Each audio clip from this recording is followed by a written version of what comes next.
എല്ലാ പ്രേക്ഷകർക്കും നമസ്കാരം. 24 സമഗ്രമായ ഒരു വാർത്താ പ്രഭാതത്തിലേക്ക് എല്ലാ പ്രേക്ഷകർക്കും സ്വാഗതം.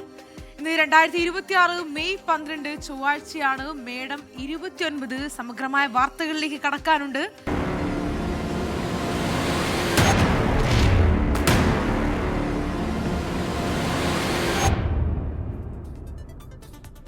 എല്ലാ പ്രേക്ഷകർക്കും ഒരു നല്ല ദിവസം ആശംസിച്ചുകൊണ്ട് ന്യൂസ് ബ്രേക്സ് വിശദമായ വാർത്തകളിലേക്ക് കടക്കുകയാണ്. വിശദമായ വാർത്ത എന്ന് പറഞ്ഞാൽ ഇന്നും ചർച്ചകളാണ്. ചർച്ച കോൺഗ്രസിലുമുണ്ട്, CPM-ലുമുണ്ട്. കോൺഗ്രസിന്റെ ചർച്ചകൾ ഒരു ഘട്ടമൊക്കെ കഴിഞ്ഞു. ഹൈക്കമാൻഡ് നിരീക്ഷകർ കേരളത്തിൽ വന്നു, ആ നിരീക്ഷകർ തിരിച്ചുപോയി. ഇനി രഹസ്യ നിരീക്ഷകർ വന്നു, അവരും ഇന്ന് റിപ്പോർട്ട് കൊടുക്കുമെന്ന് പറയുന്നു. അതിനിടയിൽ നേതാക്കളെല്ലാം ഡൽഹിക്കും വിളിപ്പിച്ചിരിക്കുന്നു. പൊതുവേ നമ്മൾ പറയില്ലേ, നാളെ നീളെ അങ്ങനെ നീണ്ടു 8ാം ദിവസത്തിലേക്ക് കടന്നിരിക്കുകയാണ്. ഒരു വശത്ത് നോക്കുമ്പോൾ മുഖ്യമന്ത്രി ചർച്ച, മറ്റൊരു വശത്ത് ആരാണ് പ്രതിപക്ഷ നേതാവ്, അങ്ങനെ ചർച്ചകളുടെ ഒരു മേളമാണ് തെരഞ്ഞെടുപ്പ് കഴിഞ്ഞതോടെ കേരളത്തിൽ, അല്ലേ? തീർച്ചയായും. അപ്പോൾ കോൺഗ്രസിന്റെ മുഖ്യമന്ത്രിയെ അറിയാനുള്ള ചർച്ചകൾ ഇന്നും അങ്ങനെ തുടരും. ചർച്ചകൾ 8ാം ദിവസത്തിലേക്ക് കടന്നിരിക്കുന്നു.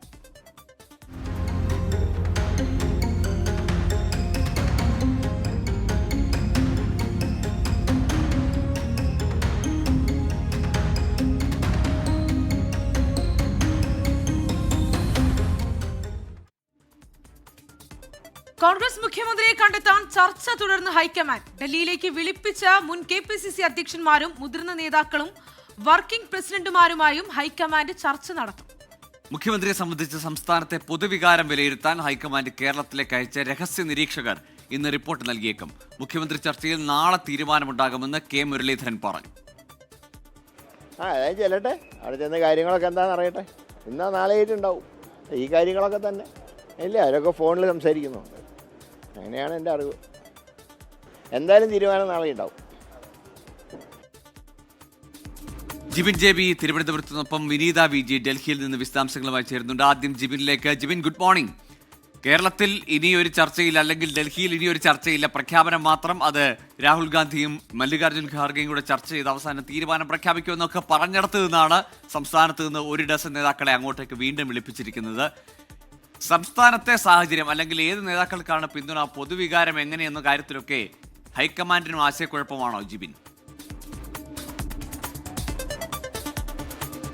Good morning Gokulan, Srinidhi. നേരത്തെ ശ്രീനിധി തുടക്കത്തിൽ പറഞ്ഞതുപോലെ തന്നെയാണ് കാരണം ഈ കോൺഗ്രസിലെ മുഖ്യമന്ത്രി ചർച്ച നാളെ നീളെ എന്ന് പറയുന്ന ആ ഒരു അവസ്ഥയിലേക്ക് എത്തിയിരിക്കുന്നത്. കാരണം ഇപ്പോൾ 8 ദിവസം പിന്നിട്ടിരിക്കുകയാണ്. ഏകദേശം 102 MLA-മാരുമായി എത്തിയ UDF-ന് അവർക്കൊരു MLA പോലും, ഒരു മുഖ്യമന്ത്രി സ്ഥാനാർത്ഥി ഇതുവരെ മുഖ്യമന്ത്രിയെ കണ്ടെത്താൻ സാധിക്കാത്തത് വലിയ രീതിയിലുള്ള ചർച്ചാ വിഷയമായി മാറിയിരിക്കുകയാണ്. നേരത്തെ ഡൽഹി കേന്ദ്രീകരിച്ച് ആദ്യഘട്ടത്തിൽ തിരുവനന്തപുരത്ത് ഡൽഹിയിൽ നിന്ന് ACC നിരീക്ഷകർ എത്തി ചർച്ച നടത്തി. MLA-മാരുടെ അഭിപ്രായങ്ങൾ കേട്ടു, മുതിർന്ന കോൺഗ്രസ് നേതാക്കളുടെ അഭിപ്രായം കേട്ടു. അതിനുശേഷം ആ റിപ്പോർട്ട് സമർപ്പിച്ചു. അന്നൊരു തീരുമാനം ഉണ്ടാകുമെന്നാണ് പ്രതീക്ഷിച്ചത്. പക്ഷേ ഈ മുഖ്യമന്ത്രി സ്ഥാനാർത്ഥിക്കായി അവകാശവാദം ഉന്നയിക്കുന്ന 3 നേതാക്കന്മാരെ ഡൽഹിയിൽ വിളിച്ച് പിന്നീട് 2ാം ഘട്ട ചർച്ച നടത്തി. അന്നും തീരുമാനമുണ്ടായില്ല. തുടർന്ന് ഘടകകക്ഷികൾ, പിന്നീട് കോൺഗ്രസിലെ മുതിർന്ന നേതാക്കൾ എന്നിവരെ വീണ്ടും ഡൽഹിക്ക് വിളിപ്പിച്ച് ചർച്ച നടത്തി. അതിലും തീരുമാനം ഉണ്ടാവാത്ത ഒരു സാഹചര്യത്തിലാണ് നിലവിലെ കേന്ദ്രത്തിൽ സംസ്ഥാനത്തിലെ ഈ ജനഹിതം അല്ലെങ്കിൽ ജനങ്ങളുടെ വികാരം എന്താണെന്ന് അറിയുന്നതിന് വേണ്ടി വീണ്ടും ഇപ്പോൾ മുൻ KPCC അധ്യക്ഷന്മാരെയും വർക്കിംഗ് പ്രസിഡന്റുമാരെയും ഒക്കെ ഡൽഹിയിലേക്ക് വിളിപ്പിച്ചിരിക്കുന്നത്. കഴിഞ്ഞ ദിവസം തന്നെ PC വിഷ്ണുനാഥ്, MM ഹസൻ തുടങ്ങിയ നേതാക്കളൊക്കെ ഡൽഹിക്ക് പോവുകയും ചെയ്തു. ഇന്ന് പുലർച്ചയോടുകൂടിയാണ് K. മുരളീധരൻ ഡൽഹിക്ക് പോയിട്ടുള്ളത്. ഇന്ന് രാവിലെ 10 മണിയോടുകൂടി തന്നെ മുൻ KPCC അധ്യക്ഷനായ BM സുധീരൻ ഡൽഹിക്ക് പോകുന്നുണ്ട്. ഇവരുമൊക്കെയായി ഇന്ന് രാവിലെയോട് തന്നെ, ഉച്ചയ്ക്ക് മുമ്പ് തന്നെ ഇത്തരത്തിൽ KPCCയുടെ മുൻ അധ്യക്ഷന്മാരും വർക്കിംഗ് പ്രസിഡന്റുമാരുമായിട്ടുള്ള ചർച്ച ACC നടത്തുമെന്ന് തന്നെയാണ് നമുക്ക് അറിയാൻ സാധിക്കുന്നത്. അതിനുശേഷമായിരിക്കും ഈ ഘടകകക്ഷികളുടെ അഭിപ്രായങ്ങൾ കൂടി വീണ്ടും തേടുന്നത്. നിലവിൽ ലഭിക്കുന്ന വിവരമനുസരിച്ച് ഘടകകക്ഷികളുമായി ഫോണിൽ സംസാരിക്കുന്നുണ്ട് എന്നാണ് നമുക്ക് K. മുരളീധരൻ നേരത്തെ സംസാരിച്ചപ്പോഴും പറഞ്ഞത്. അത്തരത്തിലുള്ള വിവരങ്ങളാണ് പുറത്തു വരികയും ചെയ്തത്. എന്തായാലും നാളെയോടുകൂടി തന്നെ ഈ മുഖ്യമന്ത്രിയുടെ ഔദ്യോഗികമായിട്ടുള്ളൊരു പ്രഖ്യാപനം ഉണ്ടാകുമെന്നുള്ളൊരു കാര്യം തന്നെയാണ് കോൺഗ്രസിന്റെ നേതാക്കളൊക്കെ ഇപ്പോൾ സ്ഥിരീകരിച്ച് പറയുകയും ചെയ്തത്. പക്ഷേ കഴിഞ്ഞ കുറച്ച് ദിവസങ്ങളായി നമ്മൾ ഈ നേതാക്കന്മാരിൽ നിന്ന് കേൾക്കുന്നത് അത് തന്നെയാണ്, നാളെ ഉണ്ടാകുമെന്നാണ്. പക്ഷേ അവസാനഘട്ട ചർച്ചയാണ് ഇന്ന് നടക്കുന്നത് എന്നുള്ള ഒരു വിവരമാണ് ഇപ്പോൾ ലഭിക്കുകയും ചെയ്തിട്ടുള്ളത്.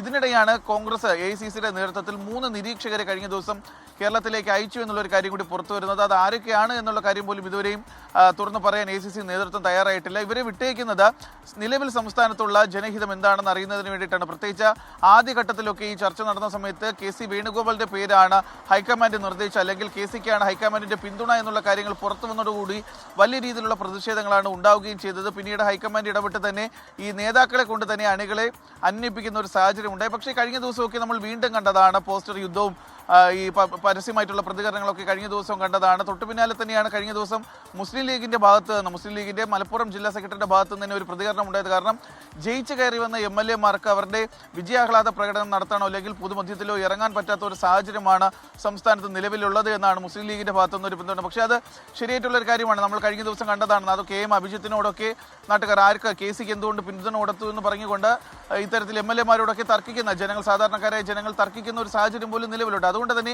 എത്രയും വേഗം ഒരു തീരുമാനത്തിലേക്ക് എത്തുക എന്നുള്ളത് മാത്രമാണ് കേരളത്തിലുള്ള കോൺഗ്രസിന്റെ പ്രവർത്തകരും അതുപോലെ തന്നെ നേതാക്കളും ആഗ്രഹിക്കുന്നത്. എന്നാൽ മാത്രം ഇത്തരത്തിലുള്ള പ്രശ്നങ്ങൾ, കാരണം 102 സീറ്റ് നേടി അധികാരത്തിലെത്തിയ ശേഷം പക്ഷേ ഒരു നാണക്കേടിന്റെ വക്കിലേക്കാണ് ഇപ്പോൾ കോൺഗ്രസിൽ പ്രത്യേകിച്ച് UDF പോയിക്കൊണ്ടിരിക്കുന്നത്. അതുകൊണ്ട് തന്നെ എത്രയും വേഗം അത് മറികടക്കുന്നതിന് വേണ്ടിയിട്ടാണ് ഇപ്പോൾ UDFന്റെ മുതിർന്ന നേതാക്കളെ, പ്രത്യേകിച്ച് കോൺഗ്രസിന്റെ മുതിർന്ന നേതാക്കളെ തന്നെ ഡൽഹിയിലേക്ക് വിളിപ്പിക്കുകയും ചെയ്തിട്ടുള്ളത്. ഇന്ന് ഉച്ചയോടുകൂടി തന്നെ ഈ ഡൽഹിയിലേക്ക് പോകുന്ന നേതാക്കളുമായിട്ടുള്ള ചർച്ചകൾ പൂർത്തിയാകുകയും അതിനുശേഷം ഉച്ചയ്ക്ക് ശേഷം ഘടകകക്ഷികളുമായി ഫോണിൽ ബന്ധപ്പെടുകയും ചെയ്യും. ഇതിനുശേഷമായിരിക്കും നാളെയോടുകൂടി ഒരു തീരുമാനം ഉണ്ടാവുകയും ചെയ്യുക. ഗോകുലാൻ, ശ്രീനിധി.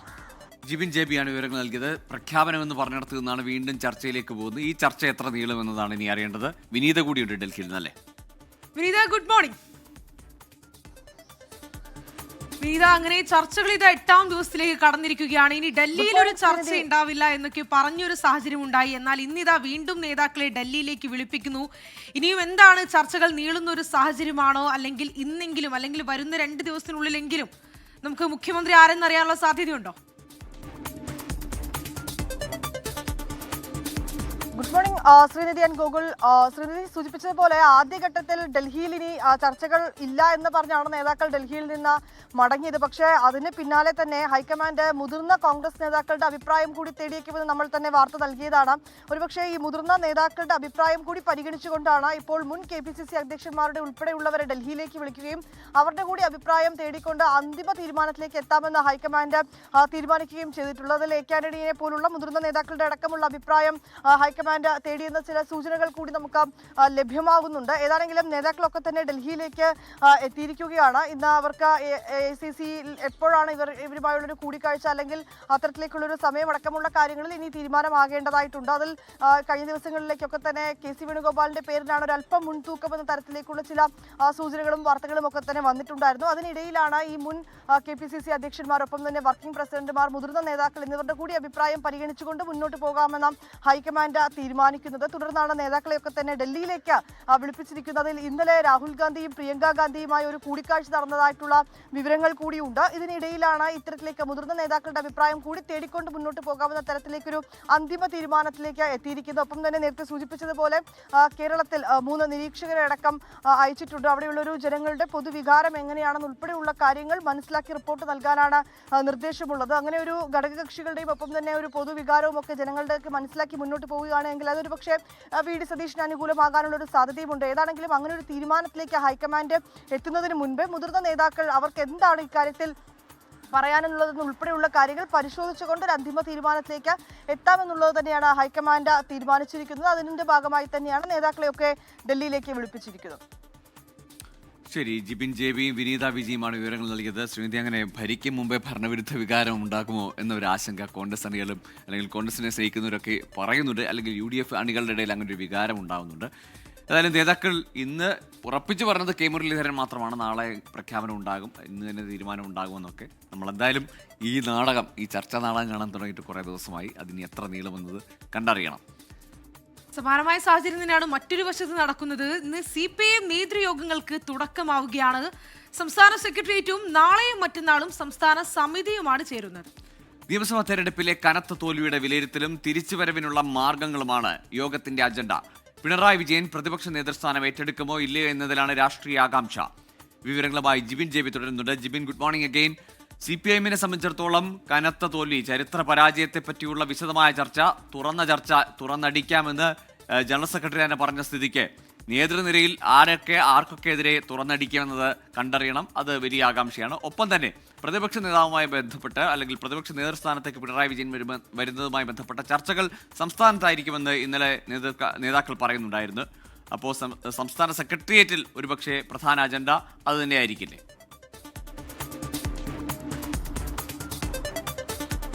ഗോകുൽ, അത് തന്നെയാണ് കാരണം. വലിയ രീതിയിലുള്ള ഒരു പരാജയം, അതിനുശേഷമാണ് തൊട്ടു പിന്നാലെയുള്ള ദിവസം തന്നെ അന്ന് CPM സെക്രട്ടേറിയറ്റ് യോഗം ചേരുകയും ചെയ്തിട്ടുണ്ടായിരുന്നു. വലിയ രീതിയിലുള്ള വിമർശനങ്ങളാണ് അന്ന് ഉണ്ടാവുകയും ചെയ്തത്. പ്രത്യേകിച്ച് KK ശൈലജ ഉൾപ്പെടെയുള്ള വിമർശനം ഉന്നയിച്ചു എന്നുള്ള തരത്തിലുള്ള റിപ്പോർട്ടുകളാണ് അന്ന് പുറത്തു വരികയും ചെയ്തത്. ഇതിന് പിന്നാലെയാണ് കഴിഞ്ഞ ദിവസങ്ങളിൽ പോളിറ്റ് ബ്യൂറോ, അതായത് ഈ തിരഞ്ഞെടുപ്പ് തോൽവിയെക്കുറിച്ച് മാത്രമല്ല തിരഞ്ഞെടുപ്പിന്റെ സാഹചര്യങ്ങളെക്കുറിച്ചൊക്കെ പഠിക്കുന്നതിന് വേണ്ടി പോളിറ്റ് ബ്യൂറോ യോഗം ചേരുകയും ചെയ്തു. ആ ഘട്ടത്തിൽ ഒരു പ്രതിപക്ഷ നേതാവിനെ തിരഞ്ഞെടുക്കുമെന്നായിരുന്നു വന്ന വാർത്തകൾ. പക്ഷേ അന്നും തിരഞ്ഞെടുത്തില്ല. കഴിഞ്ഞ ദിവസം ഇതിനുശേഷം പോളിറ്റ് ബ്യൂറോ കഴിഞ്ഞ സംസ്ഥാനത്തേക്ക് മടങ്ങുന്ന സമയത്താണ് കേരളത്തിലായിരിക്കും അല്ലെങ്കിൽ സംസ്ഥാനത്ത് വെച്ച് തന്നെയായിരിക്കും പ്രതിപക്ഷ നേതാവിനെ തിരഞ്ഞെടുക്കുക എന്നുള്ള കാര്യം പാർട്ടി സെക്രട്ടറി തന്നെ MV ഗോവിന്ദൻ തന്നെ പറയുകയും ചെയ്തത്. എന്തായാലും ഇതിനൊക്കെ പിന്നാലെയാണ് ഇന്നിപ്പോൾ സംസ്ഥാന സെക്രട്ടേറിയറ്റ് യോഗം നടക്കാനിരിക്കുന്നത്. സംസ്ഥാന സെക്രട്ടേറിയറ്റ് മാത്രം ഇന്ന് ചേരുകയും നാളെയും മറ്റന്നാളുമായി സംസ്ഥാന സമിതി യോഗങ്ങളൊക്കെ ചേരുന്നുണ്ട്. ഇതിൽ പ്രധാന വിഷയം എന്ന് പറയുന്നത് സംസ്ഥാനത്ത് ഈ CPM-നേറ്റ പ്രത്യേകിച്ച് LDF-നേറ്റ ഈ വലിയ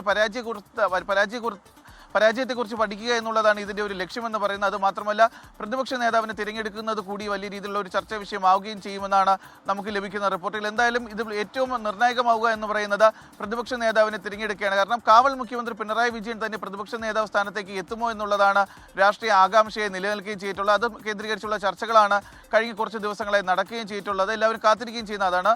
മറ്റൊരു കാര്യമെന്ന് പറയുന്നത് ഈ പാർട്ടി കോട്ടകളിലേറ്റ വിള്ളലാണ്. പ്രത്യേകിച്ച് കണ്ണൂർ പോലെയുള്ള കണ്ണൂർ, കൊല്ലം, കോഴിക്കോട്, തിരുവനന്തപുരത്തൊക്കെ പാർട്ടി കോട്ടകളിൽ വലിയ രീതിയിലുള്ള വിള്ളലുണ്ടായിട്ടുണ്ട്. CPM-ന്റെ തന്നെ വോട്ടുകൾ ചോരുകയും ചെയ്തിട്ടുണ്ട്. അത് CPM-ന്റെ വോട്ടുകൾ BJP-യിലേക്ക് പോയി എന്നുള്ള വലിയ ആരോപണങ്ങൾ പോലും പുറത്തു വരികയും ചെയ്തിട്ടുണ്ട്. പ്രത്യേകിച്ച് തിരുവനന്തപുരത്ത് തന്നെയാണെന്നുണ്ടെങ്കിൽ കടകംപള്ളിക്കൊക്കെ എതിരെ പരസ്യമായി ഫ്ലെക്സ് പോലും വരുന്ന ഒരു സാഹചര്യം ഉണ്ടായിട്ടുണ്ട്. ഇത്തരം കാര്യങ്ങളായിരിക്കും ഇന്ന് നടക്കുന്ന CPM സംസ്ഥാന സെക്രട്ടേറിയറ്റിൽ ചർച്ചയാകും. അതിനുശേഷമായിരിക്കും പ്രതിപക്ഷ നേതാവിനെ തിരഞ്ഞെടുത്ത കാര്യത്തിലേക്ക് ചർച്ച പോകാം. മറ്റൊരു കാര്യം എടുത്തു പറയേണ്ടത് ഈ CPI ഇപ്പോൾ പ്രതിപക്ഷ ഉപനേതാവ് സ്ഥാനത്തിന് ഒരു അവകാശവാദം ഉന്നയിച്ചിട്ടുണ്ട്. നിലവിലുള്ള സാഹചര്യത്തിൽ അങ്ങനെ ഒരു പദവി കൊടുക്കേണ്ടതില്ല എന്നുള്ളതാണ് പോളിറ്റ് ബ്യൂറോയിലൊക്കെ ചർച്ചയായിരിക്കുകയും ചെയ്തത്. ഇത് സംബന്ധിച്ചിട്ടുള്ള കാര്യങ്ങളാണെന്ന് എല്ലാവരും ഉറ്റുനോക്കുകയും ചെയ്യുന്നത്. കാരണം പ്രത്യേകിച്ച് CPI-യിൽ നിന്ന് കൂടുതൽ പ്രതികരണങ്ങൾ വരാനുള്ള സാധ്യതയുണ്ട്. പ്രത്യേകിച്ച് കഴിഞ്ഞ ദിവസം ഉണ്ടായ ഈ CPM സംസ്ഥാന സെക്രട്ടേറിയറ്റ് തോൽവിക്ക് തൊട്ടു പിന്നാലെ നടന്ന CPM സംസ്ഥാന സെക്രട്ടേറിയറ്റിന് പിന്നാലെയാണ് CPI പോലും CPI നേതൃയോഗങ്ങളിൽ പോലും CPM-നെതിരെ വലിയ രീതിയിലുള്ള വിമർശനങ്ങൾ ഉണ്ടായത്. അതിനുശേഷമാണ് ഉപപ്രതിപക്ഷ നേതാവ് സ്ഥാനം തങ്ങൾക്ക് വേണമെന്നുള്ള ഒരു അവകാശവാദം CPI ഉന്നയിക്കുകയും ചെയ്തിട്ടുള്ളത്. അത്തരത്തിൽ ആ വിഷയവും കൂടി ഇന്ന് ചേരുന്ന CPM സംസ്ഥാന സെക്രട്ടേറിയറ്റിൽ നാളെ ചേരുന്ന CPM-ന്റെ നേതൃയോഗങ്ങളിൽ ചർച്ചയാവുകയും ചെയ്യുന്നുണ്ട്. ഗോകുൽ, ശരി, ജിബിനാണ് വിവരങ്ങൾ നൽകിയത്. പ്രതിപക്ഷ ഉപനേതാവെന്നത് LDF-ൽ പതിവുള്ളതല്ല. അക്കാര്യത്തിൽ പക്ഷേ ഇത്തവണ CPI കാര്യമായ സമ്മർദ്ദം ചെലുത്തുന്നുണ്ട്. ഇതിലൊക്കെയും CPM-ന്റെ നിലപാട് ഇന്നൊരു പക്ഷേ അറിഞ്ഞേക്കാം. ഒപ്പം പിണറായി വിജയൻ പ്രതിപക്ഷ നേതൃസ്ഥാനത്തേക്ക് വരുമോ എന്ന കാര്യത്തിലും ഏതാണ്ട് അദ്ദേഹത്തിന്റെ പേരിലേക്ക് തന്നെയാണ് വരുന്നത്. പക്ഷേ പിണറായിക്ക് ആ ചുമതല ഏൽപ്പിക്കുമോ, അതല്ലെങ്കിൽ മറിച്ച് എന്തെങ്കിലും ഒരു നേതൃമാറ്റം വരുമോ? വലിയൊരു അതൃപ്തി ഉണ്ടായിരുന്നു ഇത്തരത്തിൽ പിണറായി വിജയൻ. ഇനി പുതുമുഖങ്ങൾ വരട്ടെ എന്ന വലിയ രീതിയിലുള്ള കാര്യങ്ങളൊക്കെയാണ് CPI നേതൃത്വം പറഞ്ഞത്. അപ്പോൾ വരും ദിവസങ്ങളിൽ അല്ലെ വരും മണിക്കൂറുകളിൽ നമുക്ക് കാത്തിരിക്കാം ആരാകും തീർച്ചയായും CPM-ലും ചർച്ചയുടെ കാലമാണ്. ഇനി അങ്ങോട്ടേക്ക് താഴെത്തട്ടിൽ മുതൽ പ്രവർത്തകരെ അണികളെയൊക്കെ കേൾക്കാൻ ഒരുങ്ങുകയാണ്. അപ്പോൾ വലിയ രൂക്ഷ വിമർശനങ്ങൾ തുറന്നടിക്കാമെന്ന് സെക്രട്ടറി തന്നെ സ്വാഗതം ചെയ്യുമ്പോൾ അതിൻ്റെയൊക്കെ കാഴ്ചകളായിരിക്കും. ചർച്ചകളുടെ കാലമാണ് ഈ CPM-ലും CPI-ലും. നിയമസഭാ തിരഞ്ഞെടുപ്പിൽ LDF-നുണ്ടായ വലിയ പരാജയം പരിശോധിക്കുമെന്ന് മേഴ്സിക്കുട്ടിയമ്മ 24-നോട്. പരാജയ കാരണങ്ങൾ ഒറ്റ വാക്കിൽ പറയാൻ കഴിയില്ല. പ്രതിപക്ഷ നേതാവ്, ഉപപ്രതിപക്ഷ നേതാവ് തെരഞ്ഞെടുപ്പുകളിൽ LDF-ൽ തർക്കമില്ല. ജനങ്ങൾ വലിയ വിജയം നൽകിയ UDF തുടക്കത്തിലെ തമ്മിലടിയുടെ കൂടാരമായെന്നും മേഴ്സിക്കുട്ടിയമ്മ പറഞ്ഞു. അടിയന്തരാവസ്ഥയ്ക്ക് ശേഷം ഇതിനേക്കാൾ വലിയ പരാജയം ഉണ്ടായിരുന്നു. അതിനെയും അതിജീവിച്ചു പാർട്ടി. ഇപ്പോൾ തീർച്ചയായും അതിജീവിക്കുമെന്ന കാര്യത്തിൽ തർക്കമില്ല. അത്തരത്തിൽ ഞങ്ങളൊരു ഗൗരവതരമായ ചർച്ച അടിമുടി നടത്തുക എന്നതാണ് ലക്ഷ്യം വെച്ചിരിക്കുന്നത്. അതിൻ്റെ ഭാഗമായി നടത്തി തിരുത്തും. പരാജയ കാരണം ഒറ്റ വാക്കിൽ പറയാവുന്നതല്ല, പല ഘടകങ്ങളാണ്, ഒരുപാട് ഘടകങ്ങളുണ്ട്. അതാണ് ഞങ്ങൾ ചർച്ച ചെയ്യാൻ പോകുന്നത്. ജനങ്ങൾ വലിയ വിജയം നൽകിയ UDF തുടക്കത്തിലെ തമ്മിലടിയുടെ കൂടാരമായി മാറി. 3 പേർ 3 തുരുത്തിൽ നിൽക്കുകയാണ്. അപ്പോൾ ഭരണം 5 വർഷം എങ്ങനെ എത്തുന്നതിൻ്റെ ആദ്യ സൂചനകളാണത്. പ്രതിപക്ഷ നേതൃസ്ഥാനമൊന്നും നമുക്ക് LDF-ൽ തർക്കമുള്ള കാര്യമല്ലല്ലോ. അത് തീരുമാനമെടുക്കും. ആരാണെങ്കിലും തീരുമാനമെടുത്താലും UDF-നെ കണക്കടിക്കേണ്ട വിഷയമല്ല ഇതൊന്നും. പ്രതിപക്ഷ നേതാവും ഉപനേതാവും ഒന്നും തർക്കത്തിൻ്റെ പ്രശ്നമല്ല ഇടതുപക്ഷ മുന്നണിയിൽ. ഇനി നമ്മൾ പശ്ചിമേഷ്യൻ സംഘർഷവുമായി ബന്ധപ്പെട്ട വാർത്തകളിലേക്കാണ്. പശ്ചിമേഷ്യയിൽ വീണ്ടും യുദ്ധഭീതി. ഇറാനുമായുള്ള വെടിനിർത്തൽ കരാർ തുടരില്ലെന്ന് അമേരിക്കൻ പ്രസിഡന്റ് ഡൊണാൾഡ് ട്രംപ്. ഇറാനെതിരെയുള്ള സൈനിക നടപടിക്ക് അമേരിക്ക ഹോർമുസ് കടലിടുക്ക് ഉപയോഗിക്കുമെന്നതിനാലാണ് അടച്ചതെന്ന് ഇറാൻ വിദേശകാര്യ വക്താവ് ഇസ്മയിൽ ബഗായ് ഇറാനെ പാകിസ്ഥാൻ സഹായിച്ചതായി അമേരിക്കൻ ഉദ്യോഗസ്ഥരുടെ വെളിപ്പെടുത്തൽ. ഇറാന്റെ സൈനിക വിമാനങ്ങൾ പാകിസ്ഥാനിലെ വ്യോമതാവളത്തിലേക്ക് രഹസ്യമായി മാറ്റിയെന്നും വെളിപ്പെടുത്തലുണ്ട്. അമേരിക്കയിൽ നിന്ന് മധു കൊട്ടാരക്കര കൂടി ചേരുന്നുണ്ട്. Madhu, good morning. Good morning Gokul, Srinidhi. അമേരിക്കയും ഇറാനും തമ്മിലുള്ള വെടിനിർത്തൽ കരാർ അന്ത്യശ്വാസം വലിക്കുന്നു എന്നാണ് ട്രംപ് എന്ന് പറഞ്ഞത്. ഇറാൻ അയച്ച ഈ പുതിയ നിർദ്ദേശങ്ങളൊക്കെ വെറും പാഴ്വസ്തുക്കളാണെന്നാണ് ട്രംപ് പറഞ്ഞത്. അതുകൊണ്ടാണ് തള്ളിക്കളഞ്ഞത്. യുറേനിയം കൈമാറുന്നതിൽ നിന്ന് ഇറാൻ പിൻവാങ്ങിയതാണ് ഒരുപക്ഷെ ട്രംപിനെ പ്രകോപിപ്പിച്ചതെന്നാണ് വാഷിംഗ്ടണിൽ നിന്ന് വരുന്ന റിപ്പോർട്ടുകൾ. വാഷിംഗ്ടണിൽ നിന്ന് മാതൃ ആരോഗ്യവുമായി ബന്ധപ്പെട്ട ഒരു ചടങ്ങുണ്ടായിരുന്നു. അവിടെ സംസാരിക്കുമ്പോഴാണ് ട്രംപ് ഇറാനെതിരെ ആഞ്ഞടിച്ചത്. അതുമാത്രമല്ല, നിലവിലെ വെടിനിർത്തൽ കരാർ അതിപ്പോഴൊരു ലൈഫ് സപ്പോർട്ടിലാണെന്നാണ് ട്രംപ് പറയുന്നത്. അതെപ്പോ വേണമെങ്കിലും നിർത്താം. ഇറാൻ നേരത്തെ നൽകിയ വാഗ്ദാനങ്ങളിൽ നിന്ന് പിന്നോട്ട് പോയതാണ് ഒരു പ്രധാന തടസ്സമായി ട്രംപ് ഇപ്പോൾ ചൂണ്ടിക്കാണിക്കുന്നത്. അതേസമയം ഈ ട്രംപിന്റെ വിമർശനങ്ങൾക്ക് കടുത്ത ഭാഷയിൽ തന്നെ ഇറാൻ മറുപടി നൽകിയിരിക്കുകയാണ്. ഇറാൻ മുന്നോട്ട് വെച്ച ന്യായങ്ങൾ ന്യായമാണ്. അത് രാജ്യത്തിന്റെ അവകാശങ്ങൾ സംരക്ഷിക്കുന്നതിൽ നിന്ന് ഒട്ടും പിന്നോട്ടില്ലെന്നാണ് ഇറാൻ പറയുന്നത്. അതുമാത്രമല്ല, ഏതെങ്കിലും തരത്തിലുള്ള ഒരു അറ്റാക്ക് ഉണ്ടായാൽ സൈന്യം ശക്തമായി തിരിച്ചടിക്കുമെന്ന് Iran parliament speaker Mohammad Bagher Ghalibaf പറയുകയും ചെയ്തു. ഇറാൻ ചോദിക്കുന്നത് അമിതമായ ആനുകൂല്യങ്ങളല്ല, ഇറാന്റെ ജനതയുടെ ന്യായമായ അവകാശങ്ങളാണെന്നാണ് വിദേശകാര്യ വക്താവ് ഇസ്മയിൽ ബഗായും പറയുന്നത്. അതുപോലെ ഈ യുറേനിയം സമ്പുഷ്ടീകരണത്തിലും ഒരു വിട്ടുവീഴ്ചയും ഇല്ലെന്ന് അവരുടെ അറ്റോമിക് ചീഫും വ്യക്തമാക്കിയിട്ടുണ്ട്. അതേസമയം നേരത്തെ നിങ്ങൾ സൂചിപ്പിച്ചതുപോലെ ഞെട്ടിക്കുന്ന ഒരു വാർത്തയാണ് ഈ അമേരിക്ക ഇറാൻ യുദ്ധം കൊടുമ്പിരി കൊള്ളുമ്പോൾ ഇറാന് പാകിസ്ഥാൻ വളരെ രഹസ്യമായി സൈനിക സഹായം നൽകിയതായിട്ടുള്ള റിപ്പോർട്ടുകൾ ഇപ്പോൾ പുറത്തു വരുന്നത്. ഇറാന്റെ യുദ്ധവിമാനങ്ങൾ പാകിസ്ഥാനിലെ വ്യോമത്താവളങ്ങളിൽ ഒളിപ്പിക്കാൻ അനുമതി നൽകിയെന്നാണ് ഇപ്പോൾ വരുന്ന വിവരം. ഈ രഹസ്യ വിവരങ്ങൾ ശേഖരിക്കാൻ ഉപയോഗിക്കുന്ന ഇറാന്റെ ഒരു അത്യാധുനിക വിമാനമുണ്ട്, RC-130. ആ വിമാനം ഈ വെടിനിർത്തലിന് ശേഷം നൂർഖാൻ വ്യോമ കേന്ദ്രത്തിൽ എത്തിയെന്നാണ് റിപ്പോർട്ടുകൾ വരുന്നത്. എന്നാൽ പാകിസ്ഥാൻ ഇത് നിഷേധിച്ചിട്ടുണ്ട്. അതായത് ഈ വ്യോമസേനാ താവളം ഒരുപാട് ജനങ്ങൾ താമസിക്കുന്ന സ്ഥലത്താണ്. അതുകൊണ്ട് ഇത്തരം രഹസ്യമായ കാര്യങ്ങൾക്ക് അത് ഉപയോഗിക്കാൻ പറ്റില്ലെന്നാണ് പാകിസ്ഥാൻ പറയുന്നത്. ഗോകുൽ, ശ്രീനിധി. ശരി, മധു കൊട്ടാരക്കരയാണ് വിവരങ്ങൾ നൽകിയത്. ഏതായാലും ഈ ചർച്ചകളിൽ, ഈ അമേരിക്ക ഇറാൻ ചർച്ചകളിൽ നിർണായകമായ ഡിപ്ലോമാറ്റിക് പൊസിഷൻ എടുത്ത രാജ്യമാണ് പാകിസ്ഥാൻ. പാകിസ്ഥാനെതിരെ ഒരു ഗുരുതര ആരോപണം വരുന്നു. അത് തള്ളിക്കളയുന്നുണ്ടെങ്കിൽ പോലും ഇനി ട്രംപ് അതിനോട് എന്ത് പ്രതികരിക്കും, എങ്ങനെ പ്രതികരിക്കും എന്നതുകൂടി ആകാംക്ഷയാണ്. മറ്റൊരു വാർത്തയിലേക്കാണ് ഇനി നേരെ കടക്കുന്നത്. തമിഴ്നാട്ടിലാണ്. തമിഴ്നാട്ടിലെ രാഷ്ട്രീയ സാഹചര്യമൊക്കെ എല്ലാവരും ഒരുപോലെ തന്നെ ഞെട്ടിയ ഒരു കാര്യമായിരുന്നു. അപ്പോൾ ആ വാർത്തയിലേക്ക് തന്നെയാണ് കടക്കുന്നത്. തമിഴ്നാട്ടിലെ TVK സർക്കാരിന്റെ സ്പീക്കർ, ഡെപ്യൂട്ടി സ്പീക്കർ തെരഞ്ഞെടുപ്പുകൾ ഇന്ന് നടക്കും. രാവിലെ 9:00-ക്കാണ് തിരഞ്ഞെടുപ്പ് നടക്കുക. DMK-യും അണ്ണാ DMK-യും സ്ഥാനാർത്ഥികളെ നിർത്താത്തതിനാൽ TVK സ്ഥാനാർത്ഥികൾ തെരഞ്ഞെടുക്കപ്പെടും. TVK-യുടെ JCD പ്രഭാകർ ആണ് സ്പീക്കർ സ്ഥാനാർത്ഥി. 1000 ലൈറ്റ്സിൽ നിന്ന് വിജയിച്ച പ്രഭാകരൻ മുൻ അണ്ണാ DMK നേതാവാണ്. 2 തവണ MLA ആയിരുന്ന പ്രഭാകർ സഭാ കാര്യങ്ങളിൽ മികച്ച ധാരണയുള്ള വ്യക്തി കൂടിയാണ്. തുറയൂർ മണ്ഡലത്തിൽ നിന്ന് വിജയിച്ച M രവിശങ്കറാണ് ഡെപ്യൂട്ടി സ്പീക്കർ സ്ഥാനാർത്ഥി. ഇരുവിഭാഗമായി പിളർന്ന അണ്ണാ DMK-യുടെ നീക്കങ്ങൾ ഇന്ന് പ്രധാനമാണ്. എടപ്പാടി പളനിസ്വാമിക്ക് 17 പേരുടെ പിന്തുണ മാത്രമാണുള്ളത്. എതിർച്ചേരിയിലെ SP വേലുമണിക്ക് 30 പേരുടെ പിന്തുണയുണ്ട്. SP വേലുമണിയെ നിയമസഭാ കക്ഷി നേതാവായി തിരഞ്ഞെടുത്തുവെന്ന് കാണിച്ച് 30 MLA-മാർ ഒപ്പിട്ട കത്ത് പ്രോടൈം സ്പീക്കർക്കും നിയമസഭാ സെക്രട്ടറിക്കും ഇന്നലെ കൈമാറിയിരുന്നു. ഇതിന് പിന്നാലെ DMK മുൻ മന്ത്രിയും MLA-യുമായ സെന്തിൽ ബാലാജിയുമായി SP വേലുമണി കൂടിക്കാഴ്ച നടത്തി. ഇന്നലെ രാത്രി വൈകിയും ഇരുവിഭാഗത്തിന്റെയും നേതൃത്വത്തിൽ ചർച്ചകൾ നടന്നിരുന്നു. അസം മുഖ്യമന്ത്രിയായി ഹിമന്ത ബിശ്വ ശർമ്മ ഇന്ന് സത്യപ്രതിജ്ഞ ചെയ്ത് അധികാരമേൽക്കും. തുടർച്ചയായി 2ാം തവണയാണ് ഹിമന്ത ബിശ്വ ശർമ്മ അസമിന്റെ മുഖ്യമന്ത്രിയാകുന്നത്. ഗുവാഹത്തിയിലെ ഘനപാറ വെറ്റിനറി കോളേജ് ഗ്രൗണ്ടിൽ രാവിലെയാണ് സത്യപ്രതിജ്ഞ ചടങ്ങുകൾ ആരംഭിക്കുക. സംസ്ഥാനത്തിന്റെ ഗവർണർ ലക്ഷ്മൺ പ്രസാദ് ആചാര്യ സത്യവാചകം ചൊല്ലിക്കൊടുക്കും. മുഖ്യമന്ത്രിയോടൊപ്പം 4 മന്ത്രിമാരും സത്യപ്രതിജ്ഞ ചെയ്യുമെന്നാണ് വിവരം. ഈ തെരഞ്ഞെടുപ്പിൽ 126 സീറ്റുകളിൽ 82 BJP വിജയം നേടിയിരുന്നു. പ്രധാനമന്ത്രി നരേന്ദ്രമോദി, കേന്ദ്ര ആഭ്യന്തരമന്ത്രി അമിത്ഷാ, പ്രതിരോധ മന്ത്രി രാജ്നാഥ് സിംഗ് എന്നിവർ സത്യപ്രതിജ്ഞാ ചടങ്ങിൽ പങ്കെടുത്തേക്കും. ശബരിമല യുവതീ പ്രവേശന കേസിൽ ഇന്ന് സുപ്രീം കോടതിയുടെ വിശാല ഭരണഘടനാ ബെഞ്ചിൽ വാദം നടക്കും.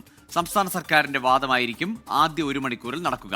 സംസ്ഥാന സർക്കാരിനായി മുതിർന്ന അഭിഭാഷകൻ ജയദീപ് ഗുപ്തയാണ് വാദിക്കുക. കഴിഞ്ഞ തവണ വാദത്തിനിടെ സംസ്ഥാനത്തിലെ രാഷ്ട്രീയ മാറ്റം സർക്കാരിന്റെ അഭിഭാഷകൻ കോടതിയെ അറിയിച്ചിരുന്നു. അനിവാര്യ മതാചാരങ്ങൾ കോടതികളല്ല തീരുമാനമെടുക്കേണ്ടത്, മതപണ്ഡിതരാണ് എന്നായിരുന്നു സംസ്ഥാന സർക്കാരിന്റെ പ്രധാന വാദം. കേസിൽ നേരത്തെ സ്വീകരിച്ച നിലപാട് മാറ്റിയല്ലോ എന്ന് ബെഞ്ചിലെ അംഗം ജസ്റ്റിസ് BV നാഗരത്ന ചോദിച്ചിരുന്നു. ഇനി നമ്മൾ കഴിഞ്ഞ കുറേ ദിവസമായി 24 പിന്തുടർന്ന കഴിഞ്ഞ ദിവസം ബ്രേക്ക് ചെയ്തൊരു വാർത്തയുമായി ബന്ധപ്പെട്ട തുടർ വിവരങ്ങളിലേക്കാണ് പോകുന്നത്. വ്യാജരേഖ ചമച്ചുള്ള അവയവ കച്ചവട കേസിൽ മുഖ്യപ്രതി നജീബിനെ കസ്റ്റഡിയിൽ വാങ്ങാൻ പോലീസ്. ആരോഗ്യസ്ഥിതി കൂടി പരിഗണിച്ച ശേഷം കസ്റ്റഡിയിൽ വാങ്ങി വിശദമായി ചോദ്യം ചെയ്യും. റിമാൻഡിൽ കഴിയുന്ന വ്യാജരേഖ പ്രിന്റ് എടുത്ത് നൽകിയ സ്റ്റുഡിയോ ഉടമകളെയും ചോദ്യം ചെയ്യും. നജീബിന്റെ ഏജന്റുമായി പ്രവർത്തിച്ചവരിലേക്കും അന്വേഷണം ആരംഭിച്ചു. വിവരങ്ങൾ പങ്കുവയ്ക്കാൻ ലാൽ കൃഷ്ണയാണ് ചേരുന്നത്. ലാൽ, നിരവധി കേസുകളിലുള്ള പ്രതി കൂടിയാണ് നജീബ് എന്ന് കൂടി മനസ്സിലാക്കുന്നു. ഇനി എന്താണ് തുടർ നടപടികൾ? വിവരങ്ങൾ എന്തൊക്കെയാണ്?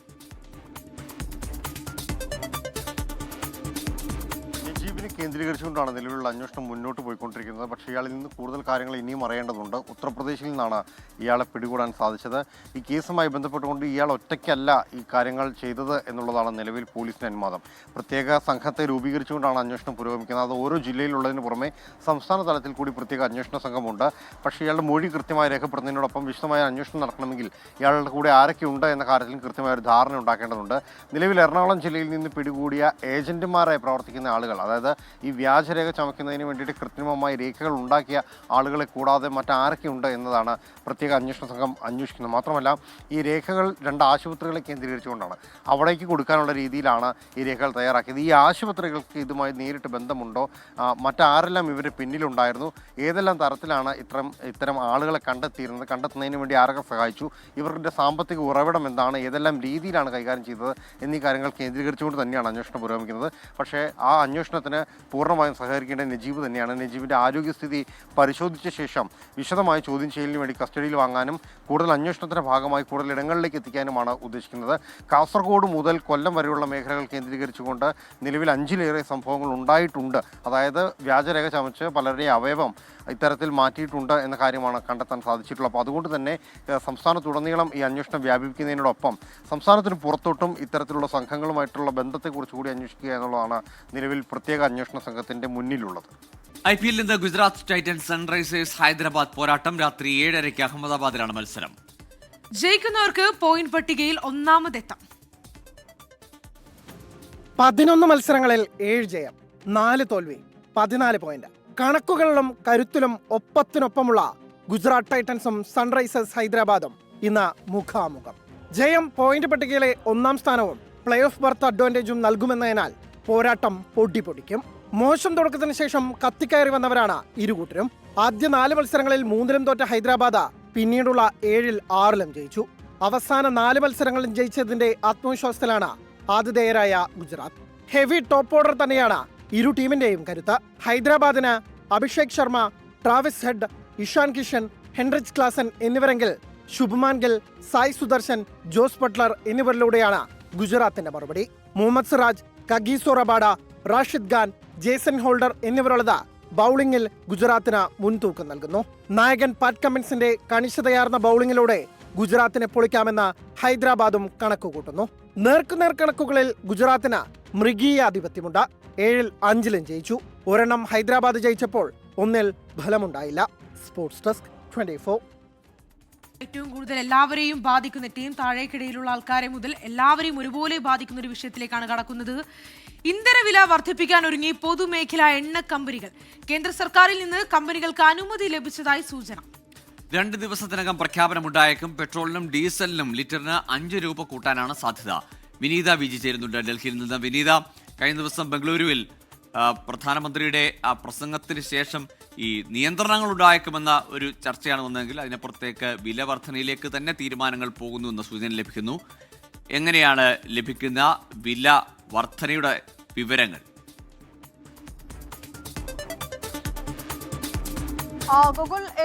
ഗൂഗിൾ സൂചിപ്പിച്ചതുപോലെ തന്നെ പെട്രോളിനും ഡീസലിനും ലിറ്ററിന് 5 രൂപയുടെ ഒരു വർധനവ് ഏർപ്പെടുത്താനാണ് സാധ്യത. അങ്ങനെയുള്ള ചില സൂചനകളാണ് ഈ ഘട്ടത്തിൽ ലഭ്യമായിരിക്കുന്നത്. ഏതാണ്ട് 2 ദിവസത്തിനകം ഇത് സംബന്ധിച്ചുകൊണ്ടുള്ള ഒരു പ്രഖ്യാപനം ഉണ്ടാകുമെന്ന് തന്നെയാണ് നമുക്ക് അറിയാൻ കഴിയുന്നത്. ഒപ്പം തന്നെ ഈ LPG സിലിണ്ടറുകളുടെ വിലയിലും 50 രൂപ വരെ വർധനവ് ഉണ്ടായേക്കുമെന്നുള്ളൊരു വിവരം കൂടി ലഭ്യമാവുന്നുണ്ട്. അത് ഈ രാജ്യത്തെ സാമ്പത്തിക ആഘാതം നിയന്ത്രിക്കുന്നതിനും ഒപ്പം തന്നെ ഇത് നിയന്ത്രിക്കുന്നതിനാവശ്യമായിട്ടുള്ള നടപടികളെക്കുറിച്ചും പ്രധാനമന്ത്രിയുടെ ഓഫീസിലെയും ധനകാര്യ മന്ത്രാലയത്തിലെയും ഉദ്യോഗസ്ഥർ റിസർവ് ബാങ്കുമായി കൂടിയാലോചനകളൊക്കെ തന്നെ നടത്തിയിട്ടുണ്ടായിരുന്നു.